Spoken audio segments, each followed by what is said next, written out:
একদম সত্যি কথা।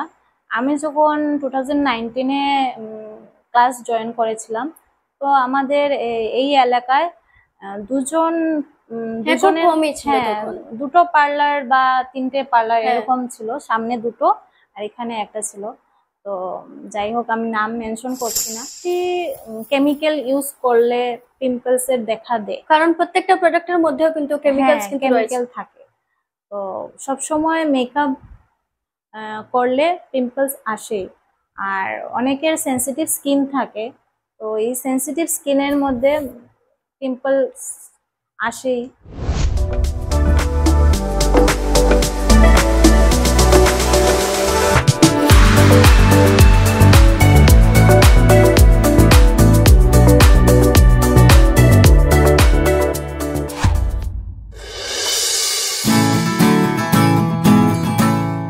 গুলো করবে না, এখানে আরেকটা কথা আছে। আপনি অনেক সময় দেখবেন যে আমাদের এত অঞ্চলে কিন্তু সবাই কিন্তু এরকম এত পার্লারে আসতে পছন্দ করে না। অনেক মানুষ আছে যারা গ্রামাঞ্চলের আছে, তারা কিন্তু এরকম পার্লারে রীতিমতো সচরাচর কিন্তু আসে না। তারা মনে করে কি আমরা ঘরেই কিছু একটা করব বা ঘরেই নিজের স্কিনকে কিন্তু সুন্দর রাখবো, সুস্থ রাখবো।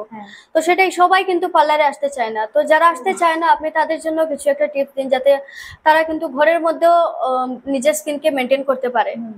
তুমি ঘরে যারা যারা ঘরে মেনটেন করতে চাও, ওদেরকে আমি বলবো যে তুমি ঘরে ক্লিনজিং স্ক্রাব, তারপর ভালো করে মাসাজ ক্রিম দিয়ে মাসাজ করা, ভালো প্যাক লাগানো। যাদের পিম্পলস থাকে ওদেরকে আমি স্পেশালি বলবো যে ওরা নিম পাউডার গুলো, অনলাইন নিম পাউডার পাওয়া যায়, হেয়ার স্ট্রেটনিং-এর জন্য, এরপর থ্রেডিং এর জন্য ছোট ছোট বাচ্চারা কিন্তু চলে যায়। তো ওদেরকে আমি বলি ক্লাস 8, 9, 10 এ পড়ে ওরা কিন্তু চলে যায়। আর প্রত্যেকটা ক্লায়েন্টের লুক ক্রিয়েট করার ক্ষেত্রে আপনি কোন ধরনের কসমেটিক প্রোডাক্ট ইউজ করেন বা কোনটা আপনি বেশি পছন্দ করেন? আমি প্রফেশনাল প্রোডাক্ট বেশিরভাগ ইউজ করি।